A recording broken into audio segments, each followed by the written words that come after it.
హింసాలో 4 సంవత్సరాల బాలికపై జరిగిన ఘటనపై చర్యలు తీసుకోవాలని మేడ్చల్ జిల్లా కలెక్టర్ జాయింట్ కలెక్టర్ విద్యాసాగర్ కు జిల్లా మహిళా మోర్చా అధ్యక్షురాలు డాక్టర్ శిల్పారెడ్డి వినతి పత్రం సమర్పించారు. అనంతరం పోలీస్ స్టేషన్ ఎదుట ధర్నా నిర్వహించారు. ఈ నేపథ్యంలో మహిళలకు పోలీసుల మోర్చా కార్యకర్తలకు వాగ్వాదం జరిగింది. ఈ సందర్భంగా శిల్పారెడ్డి మాట్లాడుతూ హింసాలో జరుగుతున్న మహిళలపై దాడులను ఆపాలని ఆమె డిమాండ్ చేశారు. మహిళలపై ఎన్ని దాడులు జరుగుతున్నా మహిళా కమిషన్ నిద్రపోతుందా అని ప్రశ్నించారు.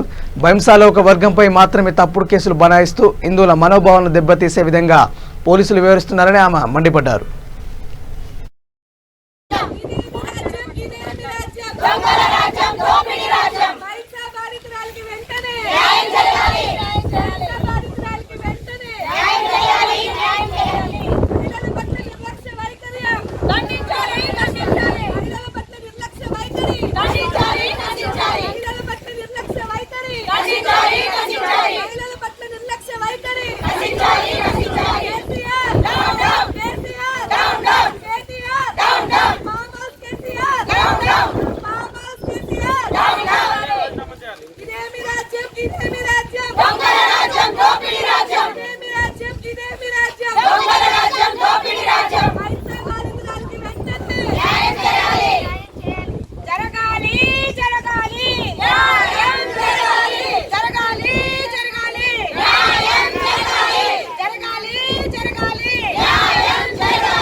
ఇక్కడ బైన్స్ అమ్మాయికి జరిగిన అన్యాయానికి మేము ఇక్కడ కలెక్టర్ ఆఫీస్లో నివేదన ఇవ్వడానికి వచ్చాము. అసలు ఎంత క్రూరంగా ఉందంటే అంత క్రూరంగా. మనం ఏ సమాజంలో బతుకుతున్నాం? Are we in democratic country or we are in dictatorship country? అదే అర్థం కావట్లేదు.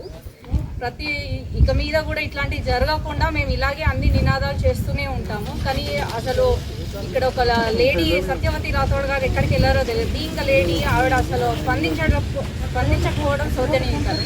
ఆవిడతో పాటు అందరు ఫామ్ హౌస్లోనే ఉన్నట్టున్నారు. కేసీఆర్, కేటీఆర్ ఆవిడ కూడా ఫామ్ హౌస్లోనే ఉన్నట్టున్నారు. ఒక్కరు కూడా స్పందించట్లేదు. ఇంత చిన్న పాపకి ఒక ముస్లిం అనగానే అసలు దగ్గర కూడా వెళ్ళట్లేదు. అసలు ఏం జరుగుతుందో ఏమో ఈ రాష్ట్రంలో అర్థం కావట్లేదు. ఇది ఇలాగే కొనసాగిస్తే మనది కూడా పాకిస్తాన్ అయిపోతుంది.